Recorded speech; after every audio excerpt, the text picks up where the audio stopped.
Sejam bem-vindos ao meu podcast, onde eu, Francisco Gouveia, estou à conversa com alguém.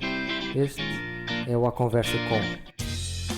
Bem, olá a todos, sejam bem-vindos a mais um episódio. Eu hoje tenho aqui uma pessoa que é alma gêmea de nome, mas que já fez umas coisas que eu não ouso sequer tentar fazer. Não sei se é por eu ter um parafuso a mais do que tu, porque tu parece que tens aí um a menos, de certeza. Pelo menos foi uma das respostas ao story que eu coloquei a pedir perguntas. E que, de facto, é impressionante os feitos que ele já fez, principalmente com a idade que tem. Ou seja, não é uma pessoa que está aqui a falar com os seus 70 anos. É uma pessoa que está estoico na sua maneira de ser, mas não tem uma idade por aí além. Portanto, antes de chegarmos à pessoa que tu és agora, eu quero tentar dissecar aqui um bocadinho a pessoa que tu foste construindo até entrar neste desporto, que é o Endurance. Okay. Ou seja, aqui a corrida de longa distância e etc., que é aquilo pelo qual agora és mais conhecido, não é? Sim. Quem é que é o Francisco? Eu acho que a parte mais relevante da minha vida relativamente a este assunto foi mesmo sempre o background desportivo que tive desde que nasci.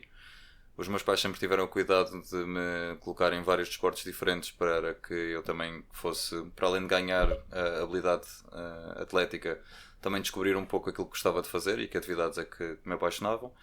E então desde muito cedo, desde que tinha meses de idade, que andei na natação e fiz natação durante algum tempo, nunca a nível competitivo, mas fiz muita natação. Passei também por vários desportos como o futsal, o judo, o basquete, e até que com 11 anos fui ao encontro da ginástica acrobática e apaixonei-me pela ginástica acrobática. Comecei a treinar bastante, treinava cerca de 3 horas por dia, 6 dias por semana, e fiz isso dos 11 anos de idade até aos meus 18 anos. No processo fui campeão nacional em 2008, penso eu, que tinha 13 anos, em pares masculinos. Depois fiquei 2 vezes em segundo lugar nos anos de 2011 e 2012, penso eu, já em júnior. E depois aí saí da ginástica quando entrei na faculdade e coincidiu também com a minha entrada no ginásio. Aí tentei fazer bodybuilding natural. Demorei 5 anos até fazer a minha primeira prova e subi a palco, e depois de subir a palco, depois de tantos anos de dedicação, lá percebi que não era aquilo que eu queria fazer. Tinha sido uma experiência fantástica, mas sem dúvida que não me enquadrava ali, especialmente pelo uso de substâncias que estão inerentes ao desporto, das quais eu não queria participar, então achei por bem afastar-me e decidi dedicar-me a algo que também estava relacionado com o ginásio, mas não bodybuilding. Então dediquei-me ao powerlifting e tive durante 3 anos a fazer trabalho de força e a dedicar-me a isso, até que algures em 2021, início de 2021, perdi o interesse pelo ginásio. Atingi um objetivo que queria já há bastante tempo, e é normal quando estamos muito tempo a trabalhar para um objetivo que depois, as 2 semanas a seguir ou o mês a seguir, há uma baixa de motivação. E geralmente é aí que eu me safo bastante bem, porque eu nessa baixa de motivação geralmente nunca deixava o treino descambar, continuava sempre a treinar bem. Mas desta vez perdi o interesse, perdi o amor pelo ginásio, e eu sou uma pessoa que vive muitas emoções, e a partir do momento em que deixou de fazer sentido, eu deixei de ir ao ginásio. E foi a primeira vez que em 24 anos de vida, na altura, eu estava sem fazer desporto, e foi algo que me afetou psicologicamente. Não muito, porque na altura estava muito focado numa atividade, num hobby que eu tenho também, que é o malabarismo, e aprendi a fazer malabarismo com várias bolas, e cheguei a fazer com 6 bolas. Eu ainda faço de vez em quando, já não treino assim tanto, mas andava muito focado nisso, então ia ocupando o tempo, mas estava a faltar algo, porque eu, por muito que me cansasse, não tinha aquela sensação das endorfinas, etc., que temos a fazer uma longa sessão de exercício físico. E então, em dia 1 de setembro, se eu não estou em erro, de 2021, eu decidi ir correr, porque olhei-me ao espelho e pensei, já não sou o atleta que era, mas também não quero ser a pessoa em baixo de forma, vou correr.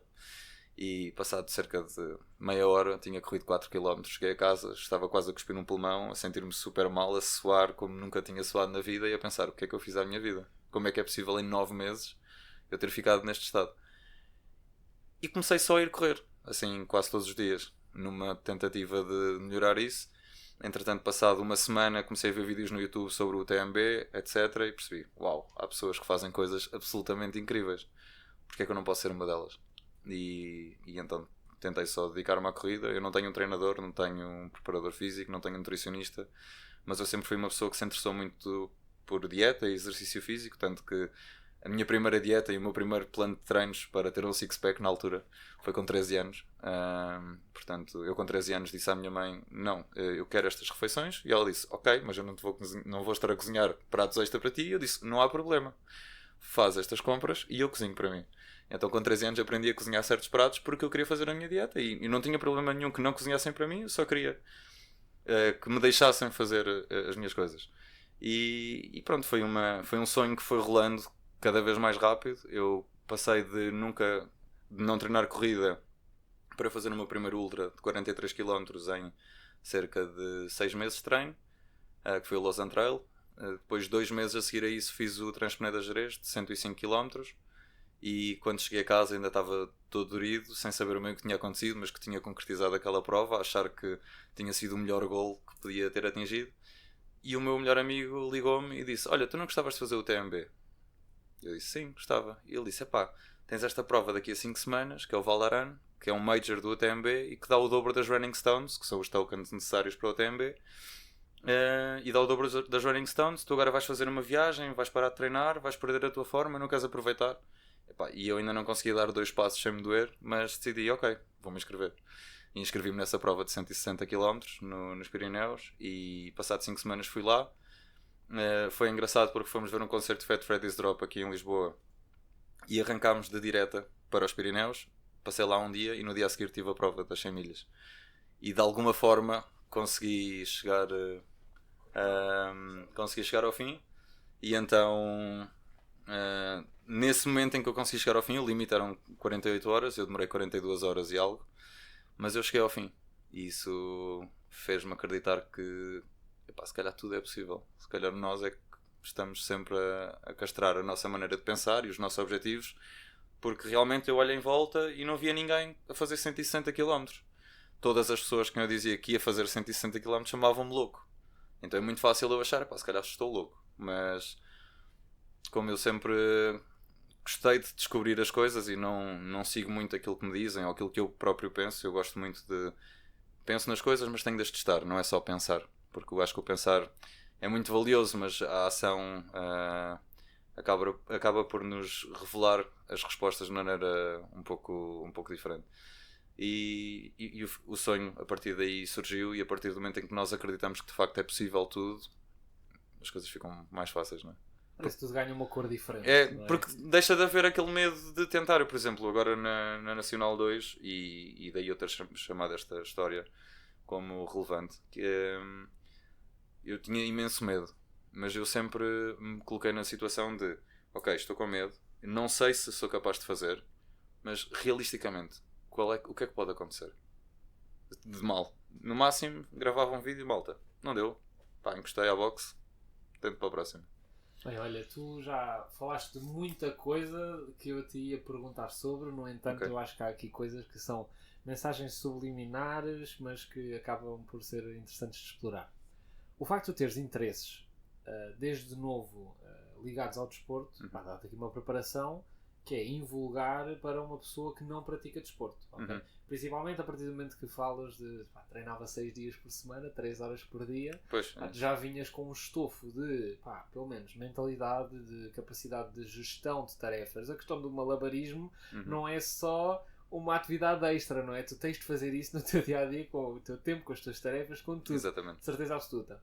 E depois eu vejo em ti quase um Forrest Gump, não é? Ou seja, mais ou menos, sim. Em 2021 decidi ir dar uma corrida, não é? E depois nunca mais parou. Exatamente. Foi um bocado assim. Sim. És um Forrest Gump um bocado diferente do filme, mas estás cá e estás encarnado. Ainda não estou a apanhar camarão, mas... Ainda não. Ainda não. E eu agora ia-te perguntar, ok, tudo bem, essa ideia do UTMB surge. Tu estavas preparado, já percebemos pelo menos daquilo que estás a dizer, mentalmente para a prova. Como é que foi? Preparaste fisicamente para a prova que é? Porque para uma pessoa que não conhece o que é o UTMB, o que é e o que é que exigiu de ti? Okay. O UTMB é considerado a meca do Ultra Trail, é a prova mais importante e de maior renome, especialmente aqui na Europa. Há debate se é do mundo ou não, mas pronto, no circuito europeu é sem dúvida nenhuma a principal. É uma prova que começa em Chamonix e dá a volta a todo o Mont Blanc.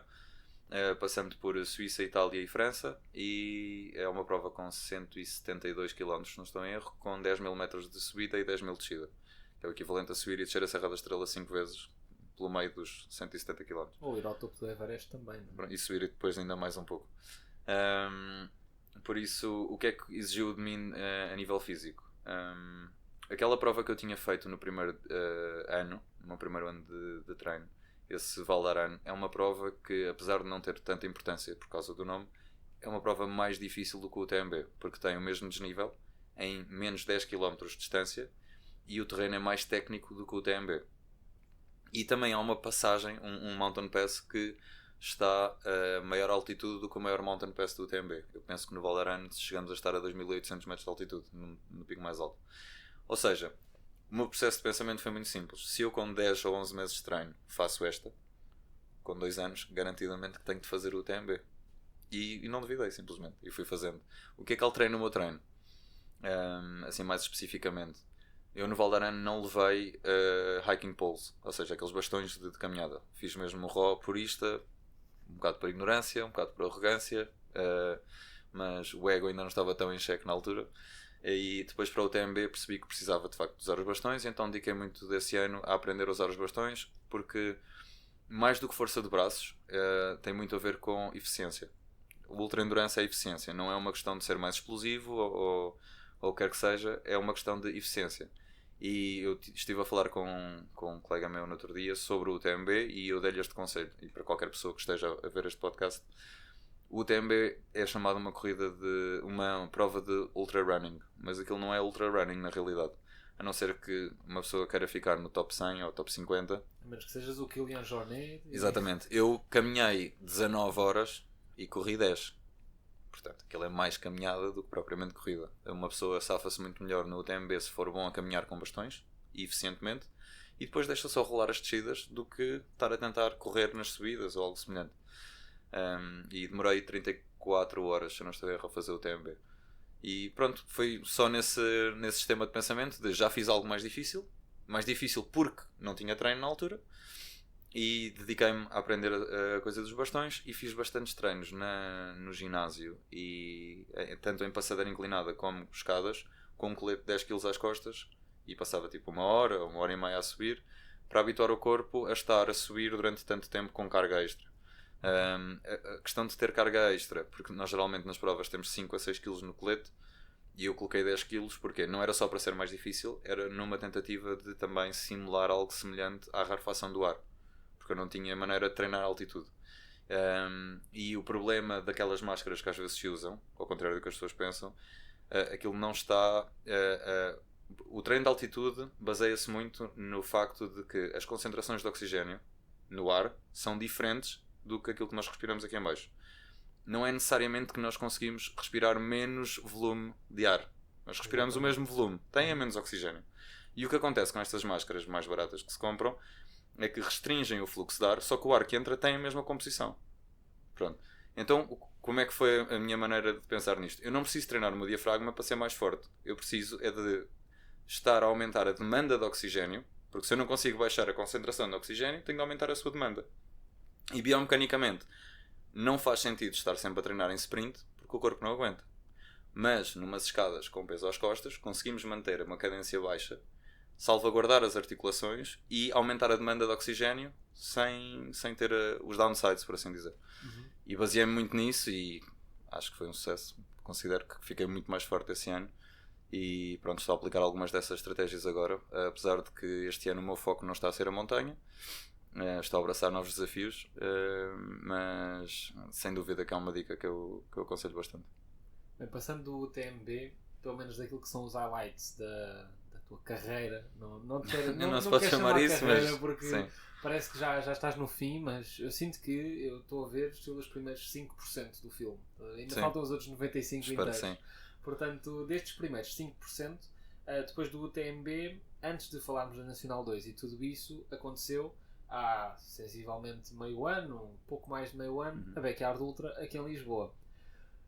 Porquê ir para provas como uma Backyard e o que é que aquilo exigiu de ti? Ok. tudo mais, ou seja, porque tu vens de fazer um UTMB e passas para um formato completamente diferente. Como é que é esta transição? De onde é que isto vem? Não... Eu tenho dois objetivos nas ultramaratonas. O objetivo principal é ver paisagens. É o meu motivador principal. E é aquilo que me alentou bastante durante a Nacional 2 foi o facto de que, como estava a fazer cerca de 100 km por dia, eu todos os dias efetivamente estava numa paisagem diferente. Portanto, a paisagem é uma das minhas motivações. A outra motivação é descobrir quais são os meus limites. E obviamente que chegando a um certo nível começa a ficar difícil descobrirmos onde é que estão os nossos limites. Porque isto vai ser um bocado estranho dizer, não é? Mas, por exemplo, eu olho para uma prova de 100 milhas e eu não vejo como um desafio de testar os meus limites. É um desafio de uma certa distância e vou ver em quanto tempo é que faço. Mas neste momento eu já não olho para 100 milhas e penso, se calhar não consigo terminar. Essa dúvida desapareceu. E eu vou sempre atrás dessa dúvida. Okay? Onde é que está o meu limite? E em 2024, início de 2024, se não estou em erro, em abril, participei na minha primeira Backyard Ultra. Também por um vídeo de YouTube que vi, mais uma vez. Eu vejo muito YouTube, então encontrei algumas inspirações. E vi o documentário da Dead Cow Gully, que foi uma Backyard Ultra que aconteceu na Austrália, e nesse vídeo, ou nesse documentário, foi quando se chegou pela primeira vez às 100 horas, ou às 90 e tal horas, penso eu. E pronto, surgiu a dúvida, surgiu a curiosidade, e procurei uma Backyard em Portugal, que foi a de Proença, e inscrevi-me. E foi uma prova que me correu bem, fiquei aquém dos meus objetivos na altura, porque como já tinha feito o UTMB e tinha demorado 34 horas, eu pensei, bom, pelo menos 34 horas devo-me conseguir aguentar. Falso, completamente falso. À 28ª volta, terminei a volta e disse que não conseguia mais, apesar de ter imenso tempo de sobra. E quando terminei, houve um senhor que veio ter comigo e me disse, olha, muitos parabéns, estás na seleção. E eu fiquei a olhar para ele, que seleção? E então, sem querer, tinha-me apurado para a Seleção Nacional de Backyard Ultra. E então, 3 meses depois, fui fazer outra prova para revalidar a minha posição, porque ainda estava a ser disputado os 15 lugares da seleção, e confirmei a minha posição com 32 voltas. E depois, no Mundial de Equipas, que são os 15 melhores atletas de cada país dos últimos 2 anos, juntam-se em cada país e fazem como se fosse um campeonato nacional. E eu nessa prova fiquei em 7º ou 8º lugar. Empatámos 3 pessoas, portanto não sei exatamente quem é que está em 7º, 8º ou 9º. Mas fiz 33 voltas e foi uma prova que eu fiquei bastante insatisfeito. Porquê? A primeira Backyard eu tinha desistido por inexperiência. Senti que já não estava capaz, apesar de estar capaz, e pronto, entrei em pânico e desisti. Na segunda Backyard foi um erro de principiante, porque fiz bastantes voltas sem camisola, por causa do calor, mas depois apanhei uma insolação. Portanto, mais uma lição aprendida, menos uma vitória. E na minha terceira Backyard foi mesmo a cabeça. Não sei o que aconteceu, mas a partir da volta 15 não queria estar ali. Não estava a sentir motivado. E obriguei-me a tentar pelo menos dar o meu melhor. Eu tento sempre dar o meu melhor. Não interessa se ganho, se não ganho, mas eu preciso de sentir que dei o meu melhor, porque senão chego a casa e não estou satisfeito. E repeti muitas vezes na minha cabeça a frase em inglês. Eu, para mim próprio, falo muitas vezes em inglês. Não sei se... porque já ensino inglês durante muitos anos, estudo inglês desde que tenho 3 anos, portanto falo para mim em inglês, e a frase que eu repito muitas vezes é make yourself proud. Desde que tu fiques orgulhoso do que fizeste, não interessa o resultado. E eu defini nesse momento mais negro, por assim dizer, defini que para me fazer a mim mesmo orgulhoso tinha de pelo menos chegar ao meu recorde pessoal. Então tinha 32, fiz 33 e na 33ª volta desisti. E fui para casa a pensar nisso, porque apesar de sentir que tinha dado o meu melhor na altura, senti que tinha levado a minha cabeça ao limite, mas o meu corpo não. Eu estava bem. De alguma forma, eu tinha acabado de correr 220 e tal quilómetros e estava bem. Isso deixou-me outra vez. Fogo, então onde é que está o limite? E isso aconteceu em outubro de 2024. E preparei-me para uma prova que foi o Taúd, em fevereiro. Prova essa que tive o azar de me lesionar, não sei bem o que é que aconteceu, mas fiquei assim com umas dores de ciática bastante violentas e tive um mês sem treinar. E na altura trabalhava em turbinas eólicas offshore e estava a viver no barco, e eram rotações de 16 dias, trabalhar 12 horas por dia, e eu antes do trabalho ia correr 2 horas para a passadeira e depois ia para a turbina. Ou seja, tive 4 semanas sem treinar, treinei durante 2 semanas umas corridas na passadeira e fui fazer a prova de 185 km. E fiquei bastante satisfeito porque mesmo sem treinar assim tanto eu percebi, fogo, o endurance não desaparece. O top speed se calhar não está lá, se calhar se fosse fazer 20 km era bastante mais lento, mas 180 dá na mesma. E depois fiz uma preparação que correu muito bem, e a prova correu ainda melhor. E tive, sem dúvida, aquilo que eu considero ser o meu melhor achievement, por assim dizer, no ultramaratonismo, que é, fiquei em 30º lugar no Val d'Arano, nessa primeira prova, revisitei-a. Ou seja, fiquei em 30º lugar de 670 e tal pessoas e 11º da minha categoria de idade, e foi aquela vez em que eu percebi, ok, isto se calhar é só preciso acreditar. E então na Backyard de Lisboa, que foi 4 meses depois dessa prova, um amigo meu até me perguntou, quando estávamos lá, eu não o conhecia na altura, tinha acabado de conhecer, e eu estava a perguntar, a meter-me com a malta, porque nas Backyards são eventos muito sociais, porque como começamos no início de cada volta, todos juntos, ele perguntou-me então, e eu perguntei-lhe quantas voltas é que vais fazer? Não sei como é que me estou a sentir, e tu? E eu disse, sem arrogância nenhuma, mas mesmo numa de desafio, virei para ele e disse, isso só depende de vocês, porque eu vim para ganhar. E andámos a despicar um pouco e foi fantástico, porque ficámos mesmo muito amigos por causa disso, e partilhámos 15 voltas juntos. E para quem não sabe, 15 voltas são 100 km. São Portanto, 15 horas. São 15 horas, ou seja, é muita conversa, muita... Parecia que estávamos num bar, nós os três estavam à frente, e estávamos só a conversar e a brincar com a vida, etc. Entretanto, esse atleta teve de sair por causa de uma lesão que estava a reaparecer, e fiquei só eu e outro atleta, que foi o atleta que ficou em segundo lugar, que é um atleta completamente fora de série, absolutamente formidável. E eu comecei a ouvir o palmarés dele, e o palmarés dele inclui coisas como, por exemplo, no CCC do TMB, nos 100 km, ele ficou em 3º lugar na sua categoria de idade. Portanto, estamos a falar de um atleta completamente fora de série, que é o Filipe Silva. E muita gente já não estava a acreditar. Eu, quando ouvi isto, deixei de acreditar, mas depois pensei, fogo, mas eu não posso ser pior que ele, senão não estava aqui ao lado dele. Porque na volta 33 já éramos só os dois. Portanto, eu tenho alguma dificuldade, sempre tive desde criança, em aceitar que realmente tinha conseguido chegar ali.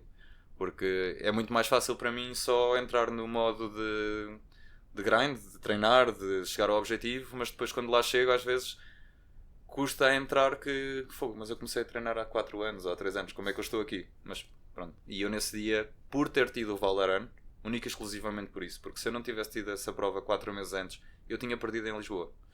Só que eu no Val d'Arano passei por momentos muito difíceis e eu disse só a mim mesmo, acredita, hoje tens de acreditar. E eu acreditei e deu. E então em Lisboa disse, não, só tens de acreditar outra vez. E acreditei e cheguei ao fim. E pronto, e as portas estão cada vez mais a abrir-se, e ando só a abraçar novos desafios. Bem, eu deixo de falar à vontade. Sim, eu falo muito. Tens uma capacidade maravilhosa de seguir uma linha de raciocínio e estás muito parabéns também por esta capacidade de comunicação, porque acho que são poucas pessoas, e eu agora estou a fazer à parte, isto é um parênteses no meio da nossa conversa, são poucas as pessoas que conseguem expressar-se de uma forma tão clara, concisa e seguindo uma linha de raciocínio. Portanto, muitos parabéns por isso. Eu tive agora 8 dias para pensar, não é? Sim, é verdade, tiveste muito tempo de treino, apesar de que acredito que estejas mais treinado em inglês, pelo menos daquilo que estavas a dizer. A Backyard é um conceito que, na minha perspectiva, é feito única e quase exclusivamente para testar os limites da mente. Ou seja, porque chega uma altura que aquilo já é autossuficiência do corpo, não é? Nós vemos, não digo o teu caso, mas nem o meu caso, nem o caso de ninguém especificamente, mas vemos nas voltas, há malta que faz mais de 50, mais de 60, mais de 70 horas daquilo, não é? Portanto, aquilo já não é uma questão física, é mental. Completamente. E portanto eu quero começar a entrar e a esmiuçar um bocadinho mais nesta parte psicológica, porque uma das razões pelas quais tu decides fazer a Nacional 2, se não a principal razão, o porquê de tu fazeres, é um bocado para apelar a esta questão da saúde mental, não é? Exatamente. Eu queria te perguntar quando é que foi a primeira vez que este assunto surgiu na tua cabeça, no teu córtex frontal, porque é raro, e eu digo isto com um bocado de tristeza, não é? É raro nós, homens, jovens, pensarmos sequer sobre isto. Exatamente. E levarmos isto com alguma seriedade e, acima de tudo, também com alguma abertura. Quantos de nós é que não sofremos sozinhos, não é? E quantos de nós é que não nos refugiamos também, se calhar, no desporto, como uma forma de introspecção e, pá, eu, pelo menos, na minha vida, a maneira como eu entrei no desporto não foi por competição, ou seja, eu era gordo quando estava a crescer, quando era adolescente, e não tenho qualquer vergonha com isso. Quando dei o salto vi que tinha, afinal, capacidades atléticas, e aos 16 anos ouvi o audiobook do David Goggins, aquele que está ali em cima em exposição, e acabei por desafiar-me e fui correr uma meia maratona. Uma coisa, aos 16 anos, vou correr uma meia maratona, bora, vamos ver o que é que dá. Pá, sem saber o que é que eram eletrólitos. Sem comer sequer. Sem nada, claro. Só para assim, tal e qual como tu foste para os Pirineus sem bastões porque tinhas ego, não é? Eu também fiz o mesmo. Sim, queria ser purista. Por ter tal e qual. Isto tudo leva-me a uma pergunta muito complexa, mas que acaba por se traduzir de uma forma simples, que é: quando é que esta questão da saúde mental se torna um foco na tua vida? Porque muitas das vezes nós não nos focamos nisto e é aí a raiz de todos os nossos males. Sim, eu falo abertamente sobre o assunto. Aliás, fiz muitas coisas que se calhar não me orgulho durante este percurso, mas eu acho bastante importante partilhar, até porque se calhar há pessoas que olham para mim e pensam que podem olhar para mim como exemplo, e eu também quero que percebam que se estão a olhar para mim como exemplo, não se esqueçam que eu também sou um ser humano com bastantes falhas, ok? Mas o tema da saúde mental surgiu muito cedo da minha vida, surgiu em 2014, porque um dos meus colegas, um dos meus amigos mais chegados, com quem eu falava praticamente diariamente, de um momento para o outro decidiu tirar a sua própria vida. E foi uma coisa que nos apanhou assim de surpresa, tanto a mim como ao meu melhor amigo, que pronto, éramos como se fôssemos os 3 mosqueteiros na altura. E foi uma coisa que afetou-me de maneiras muito mais profundas do que eu consegui reconhecer na altura. Não tive dificuldade em chorar, não tive dificuldade em dizer que não estava bem, o que foi muito bom. E pronto, e então quando isso aconteceu, e não vou entrar em mais detalhes porque já falei com a família e disseram-me que podia falar da história à vontade, mas para respeitar um pouco o espaço deles, assim eu vou fazer. Mas basicamente isso afetou-me ao ponto de passei 1 ou 2 semanas só deitado na cama a olhar para o teto, sem fazer nada, sem querer comer, sem querer treinar. E geralmente numa pessoa como nós, quando estamos mal nós queremos é treinar, portanto quando não queremos treinar algo está seriamente mal. E isso coincidiu também com a minha entrada na faculdade, e infelizmente na Universidade de Coimbra há muita tradição das noites académicas e de beber álcool, e eu entrei no álcool de uma maneira absolutamente abusiva. Eu tenho uma personalidade muito abusiva e dá para perceber da maneira como eu abordo os meus hobbies. Tenho muitos problemas de controle alimentar, por exemplo. Eu tenho muitas binges, como se costuma dizer. Aliás, agora depois da Nacional 2 foi quase assustador. Cheguei a comer quantidades que eu nem sabia que eram humanamente possíveis, mas o corpo também estava a precisar. E devido a essa tradição toda que houve e todas essas emoções que de certa forma estavam a ser... Eu achava que estava a lidar com elas, mas não estava. Comecei a ter um consumo muito abusivo de álcool. E isso fez com que eu durante cerca de 1 ano andasse... Não quero estar a exagerar, mas provavelmente embriagava-me 4 vezes por semana. Era uma coisa muito abusiva. Até que no fim de 2015 acordei um pouco para a vida. Tive algumas conversas se calhar com as pessoas certas que me fizeram ver as coisas da maneira certa. Obviamente que nunca são os pais, não é? Porque nós não ouvimos os nossos pais, ou pelo menos não os ouvimos até bastante tarde. Eu vou só interromper para fazer uma pergunta que é: foste tu que foste conversar ou foram essas pessoas que vieram conversar? Não, eu vou fazer um comentário que se calhar algumas pessoas não vão gostar, mas eu acho que eu agradeço imenso o facto de ter feito ginástica acrobática e a ginástica acrobática ser um desporto maioritariamente dominado por mulheres, porque as mulheres felizmente sofrem com a saúde mental, mas falam disso com as amigas. E as minhas amigas todas falavam dos problemas que tinham, então havia sempre uma porta completamente aberta para que eu também falasse dos meus problemas. E foi algo que me ajudou imenso e recomendo vivamente. E então eu, com essas conversas, algumas autopropostas, algumas foram as outras pessoas que puxaram, também ir falando com esse meu outro amigo que também viveu o mesmo trauma que eu, foi-nos ajudando a desconstruir a situação. E eu em 2015 fiz uma promessa a mim mesmo que eu não ia deixar que nada estivesse no lugar da minha saúde mental, porque uma das coisas que eu mais me preocupo é em garantir que as pessoas à minha volta, os meus amigos, etc., estejam bem. E nós não conseguimos ajudar os outros se nós próprios não estamos bem. Que é uma coisa que se vê muito, os médicos, os enfermeiros, os psicólogos, todos eles dão a vida pelos outros, mas têm imensa dificuldade em reconhecer que precisam de ajuda. E então eu em 2015 fiz esse compromisso comigo mesmo, com 19 anos. Quando acabei a licenciatura senti que não estava bem, mais uma vez, a pensar na minha saúde mental, e surgiu a oportunidade de ir fazer um ano de Erasmus. E a maior parte dos meus colegas estavam a fazer Erasmus na Europa, e na Europa, mais uma vez, tradição de sair à noite, beber, etc. E eu queria me afastar disso, porque esse é o meu problema. Felizmente agora não tenho problema nenhum com álcool, consigo beber super casualmente, já não fico embriagado há anos. Pronto, e na altura decidi não ir para a Europa para fugir desses comportamentos e aceitei o desafio de ir para a América do Sul, viver no Uruguai entre 2018 e 2019, tive lá um ano. Foi um ano em que, pronto, usei muito o ano para viajar, estudar muito pouco, mas foi uma oportunidade fantástica de aprender uma língua nova, vivi lá, trabalhei lá, fiz, pronto, abriu-me os horizontes. Tinha feito um compromisso com os meus pais em que eu ia acabar o mestrado quando voltasse, e então assim o fiz, e quando terminei o mestrado, acho que o natural era sempre tentar seguir um pouco essa carreira, e tentei, e tive 2 anos a trabalhar nas turbinas eólicas, e mais uma vez consegui reconhecer que não me estava a fazer bem, e que precisava de sair, porque eu preciso de correr, já identifiquei isso, demorei um pouco a aceitar que estava a deitar fora, por assim dizer, um mestrado e 2 anos de experiência numa área, mas o compromisso que eu fiz comigo mesmo em 2015 foi algo sério e quero mesmo levar isso para a frente, e então decidi só abraçar este novo desafio, mudar o capítulo. Acho que uma das coisas mais importantes que nós podemos desenvolver é a capacidade de nos reinventarmos e não termos medo de começar do zero, e então decidi sair desse trabalho e agora estou-me a dedicar à causa da saúde mental, por causa disso que aconteceu, porque sinto que se calhar se na altura tivesse falado mais e bebido menos, tinha evitado muitas situações das quais não queria ter participado.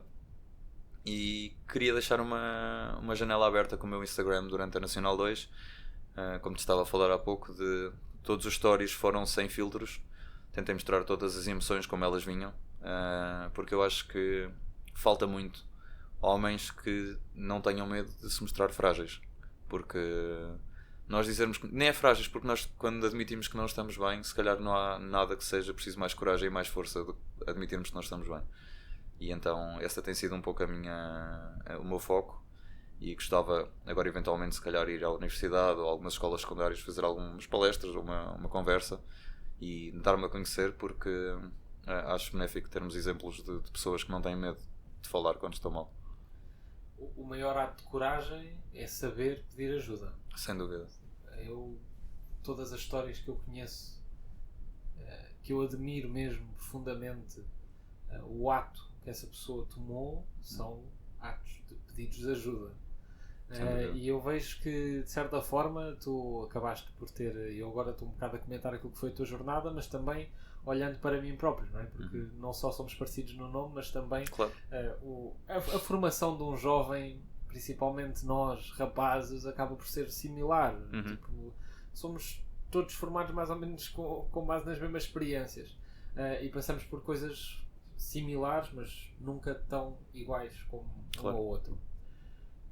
Ter a capacidade de falar, na minha perspectiva, é uma coisa que obviamente requer coragem, mas também requer nós percebermos que isso não nos vai fazer mal, necessariamente. Sim. Porque eu lembro-me das primeiras vezes em que abri o coração e comecei a falar abertamente sobre aquilo que eu estava a tentar explicar mais ou menos o que é que eu estava a sentir.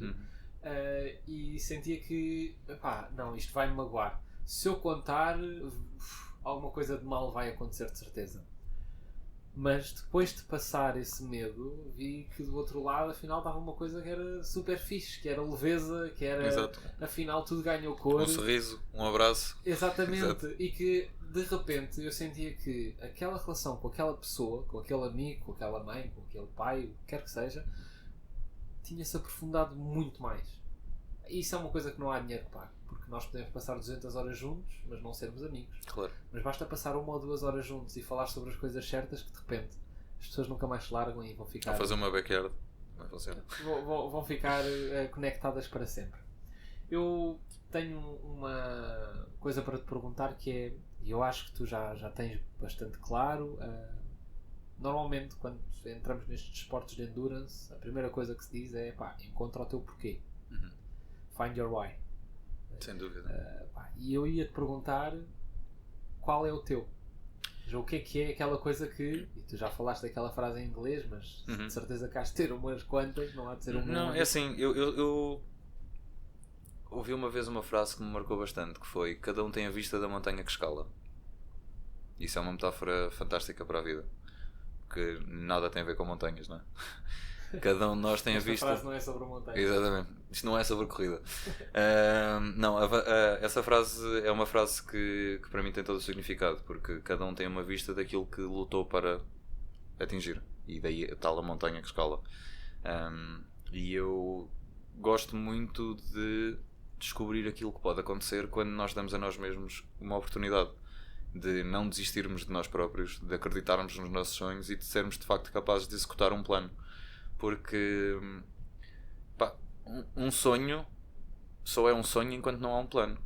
Depois passa a ser um objetivo. E eu era uma pessoa que gostava muito de sonhar, mas eu agora gosto de sentir que eu gosto de cumprir objetivos. Eu não tenho assim muitos sonhos. Eu geralmente, quando penso numa coisa, não sou uma pessoa muito analítica, ou seja, eu não escrevo as coisas no papel. Apesar de ser engenheiro, eu não sou o gajo que tem um Excel todo organizado com tudo. Os meus atletas, eu faço as coisas todas direitinhas, escrutinadas, etc. Mas para mim eu sou bastante freestyle. Eu sigo muito o estilo da Courtney. Tenho alguma estrutura no meu treino, como é óbvio, não é só ao calhas. Mas eu tenho muitos dias, ou seja, eu em 6 dias de treino que faço por semana, geralmente dou sempre um dia de descanso, que é aquilo que eu gosto de chamar de Family Day, porque eu acho que qualquer treino está incompleto se nós não dedicarmos tempo às pessoas de quem gostamos. Porque os esportes de endurance, mais uma vez, não é assim tão físico, é muito mental, e se a cabeça não está bem, o corpo não vai estar bem. E nesses 6 dias tenho se calhar 1 ou 2 dias mais estruturados, tipo um treino de velocidade ou uma long run mais específica, mas tudo o que é easy days, eu às vezes saio de casa e posso fazer 10 ou posso fazer 60 km. É o que no dia surgir. Houve uma vez que saí de casa para fazer 2 horas, passado 1 hora voltei a casa, enchi mais a mochila e voltei passado 11. Porque estavam a apetecer correr. E passei só o dia todo a correr. Ou seja, um bocado a Forrest Gump, como disseste. Pronto.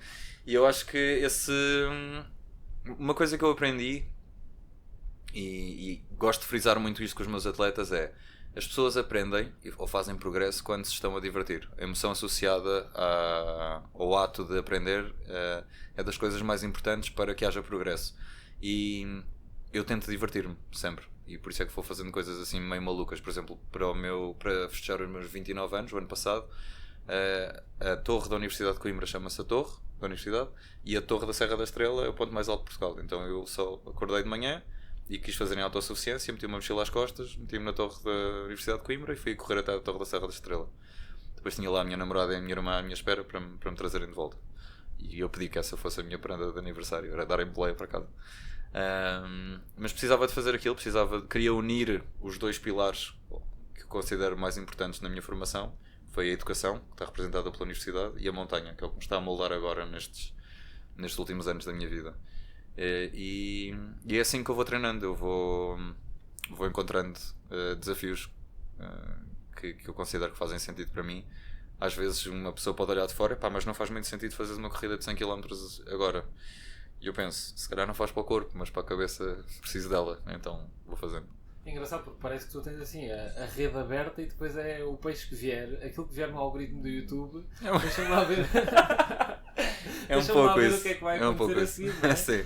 Desde que a carteira permita, sim, então exatamente. É tranquilo. Eu também fui um bocado assim, ou seja, o Iron Man foi uma coisa que ia-me aparecendo enquanto eu ia crescendo e pensei sempre, isto vai ser impossível, nunca vou fazer esta coisa, não é? Depois, quem é que faz isto? Mas foi no dia certo, à hora certa, apareceu-me aquilo.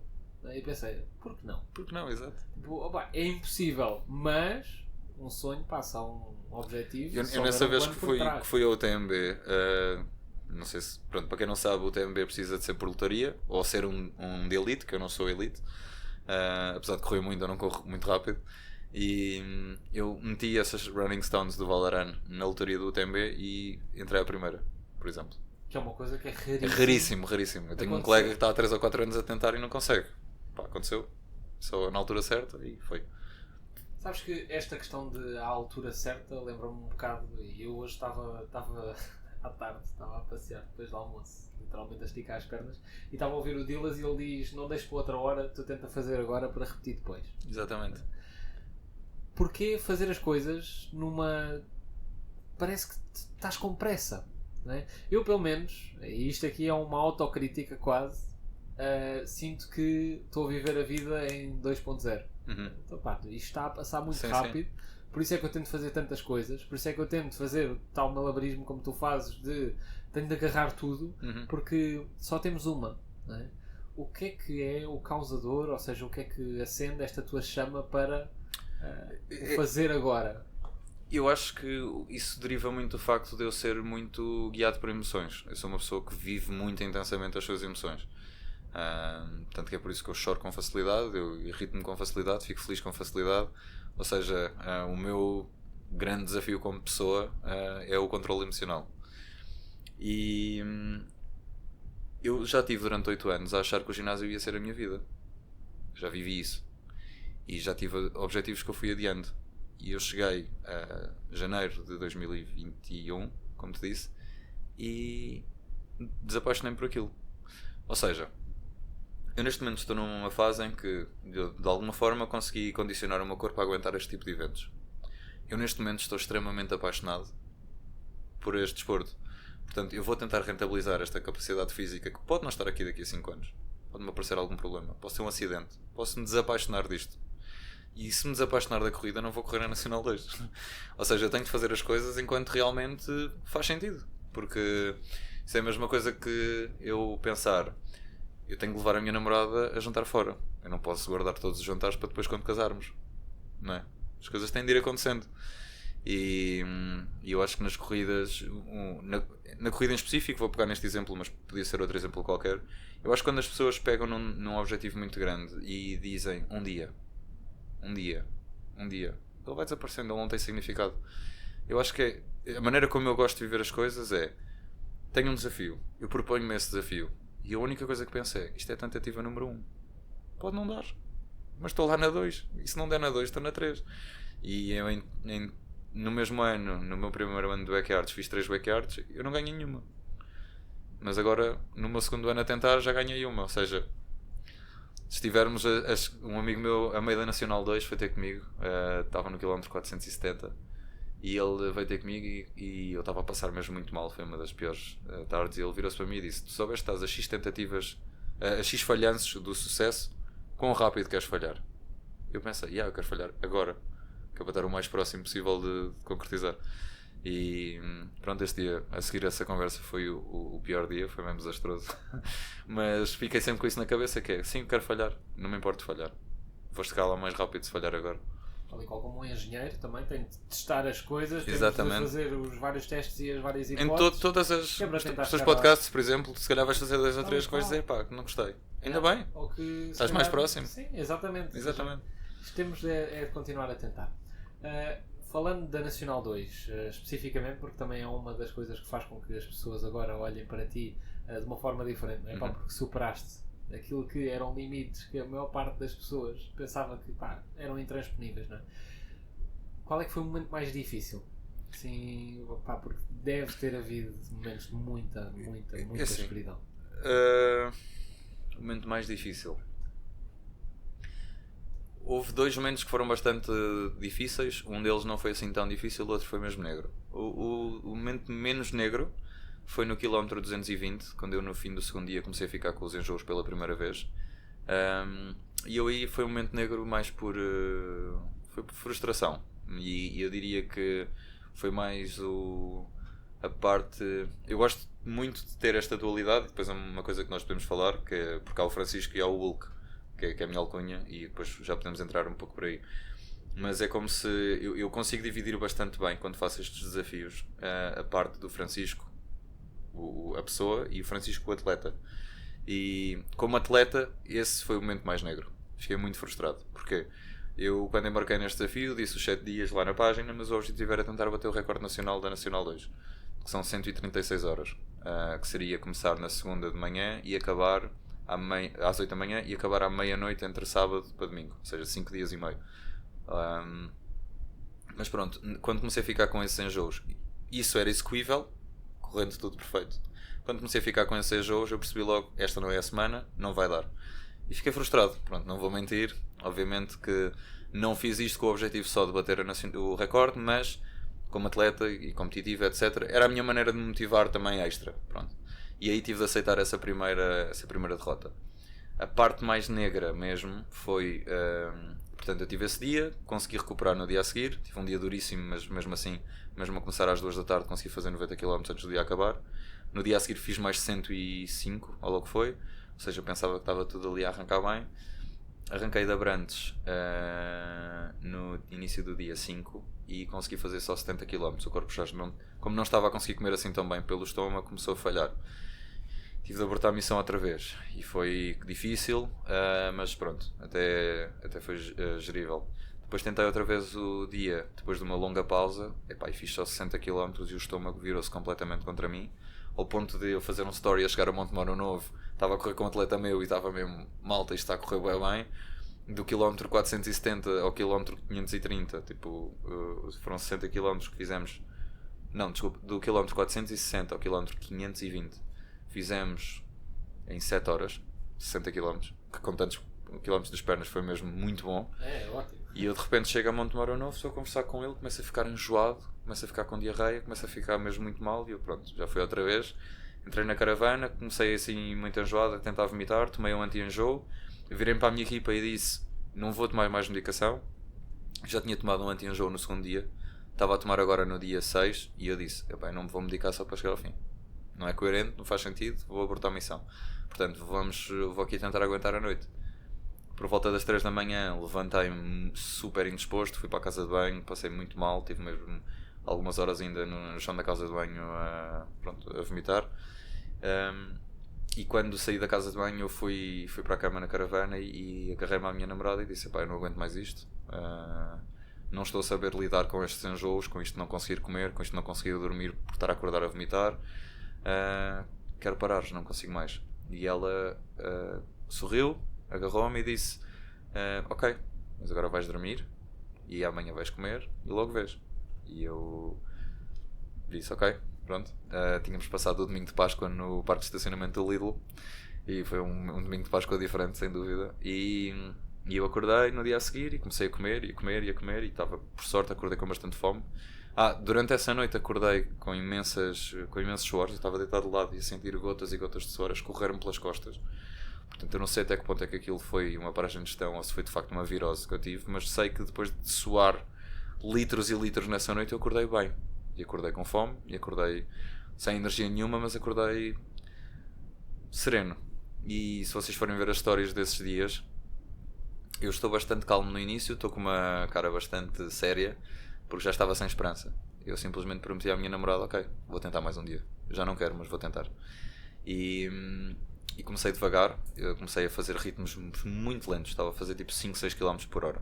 Ou seja, corria 3, 4 km, parava no carro, comia, descansava um bocado, deixava o corpo absorver a comida.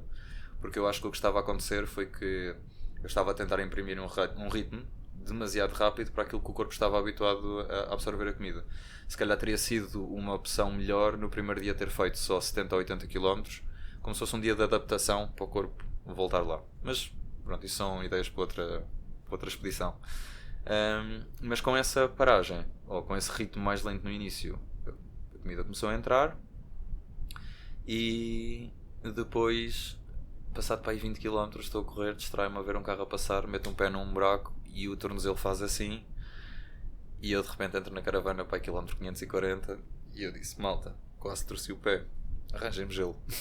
Então tive a meter gelo, estava eu assim com o pé, meter gelo, quilómetro 540, a noite acabada de cair, eu completamente estressado, já a ver que não ia conseguir chegar nos 7 dias que era o objetivo, só a comer as minhas papas de arroz e a pensar, pronto, vamos ver no que é que dá.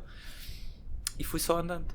E houve qualquer coisa que aconteceu no domingo à noite, não sei o que é que aconteceu, não sei se foi estar a correr debaixo da lua cheia ou estar a correr com manadas de vacas no Alentejo, que eu nunca pensei ser das melhores experiências, mas mas foi, estar só a sentir os cascos delas, de tipo 200 vacas a correr nos campos ao meu lado, debaixo da lua cheia. Eu estava a correr sem a luz ligada, porque via-se tão bem, que eu nem tinha a lanterna ligada, só estava a ver as estrelas e a lua e pá, foi formidável.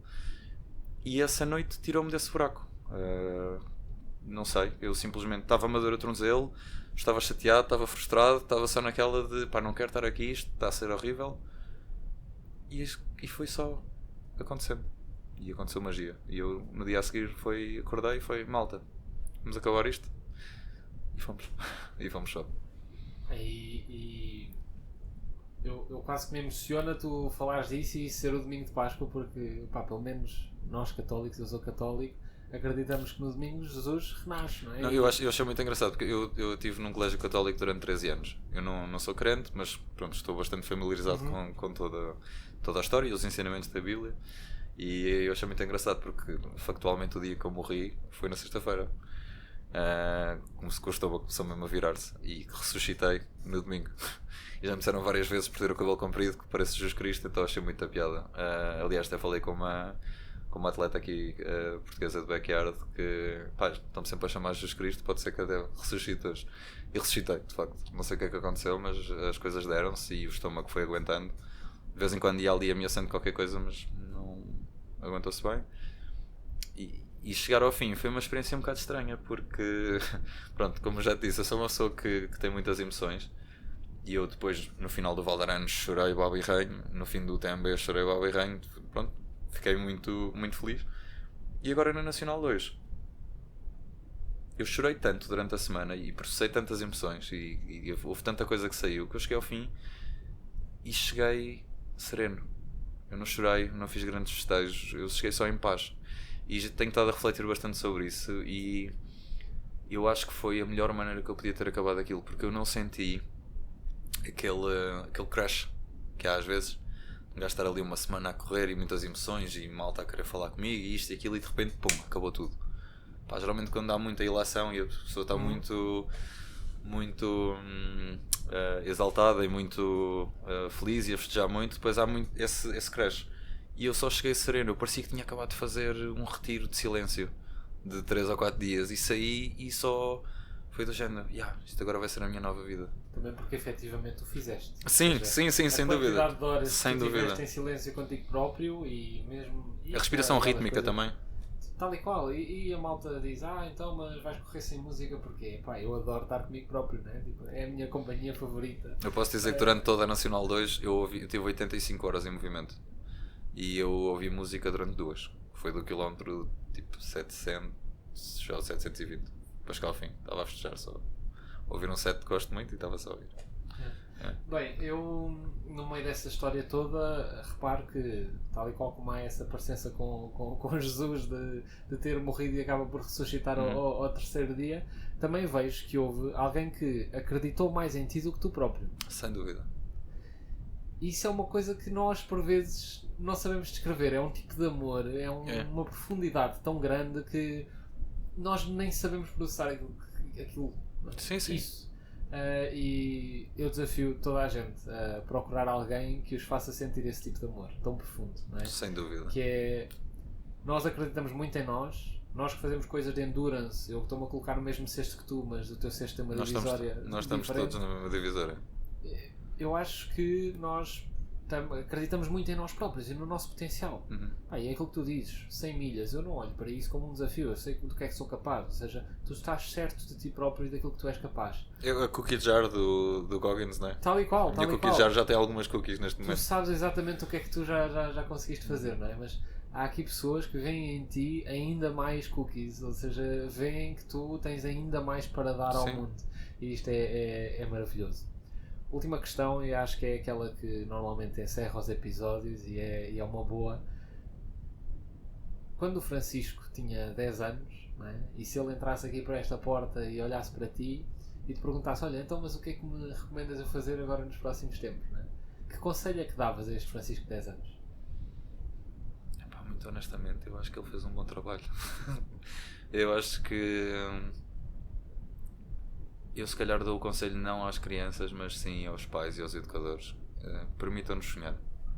Acho que isso é a coisa mais importante, porque as crianças em si, eu pelo menos estou a pensar na minha infância e na infância dos meus amigos, e as crianças já são bastante criativas e já têm bastante tendência para acreditar em si próprias. As crianças só não acreditam em si próprias quando os professores duvidam, ou quando os pais duvidam. As figuras de autoridade, sejam elas quais forem. Por isso, o que é que eu diria ao Francisco de 10 anos? Dir-lhe-ia para não ter medo de sonhar e para não ter medo de focalizar esses sonhos, porque eu acho que as pessoas se retraem muito e porque acham que vão ser vistas como arrogantes ou como convencidas ou whatever. Mas se o meu objetivo é aquele, porque é que eu não posso dizer que é o meu objetivo? Eu não preciso de conseguir, eu quero fazer aquilo, simplesmente, e não há mal nenhum em dizer isso. Não há mal nenhum em sonhar, e não há mal nenhum em falhar. Bem, eu acho que é uma ótima maneira de encerrar Sim, o episódio. Vou só dar-te um desafio final, que é o que é que agora vem a seguir? Bom, o que é que vem a seguir? Primeiro, tentar controlar os ânimos, porque o corpo precisa de recuperar.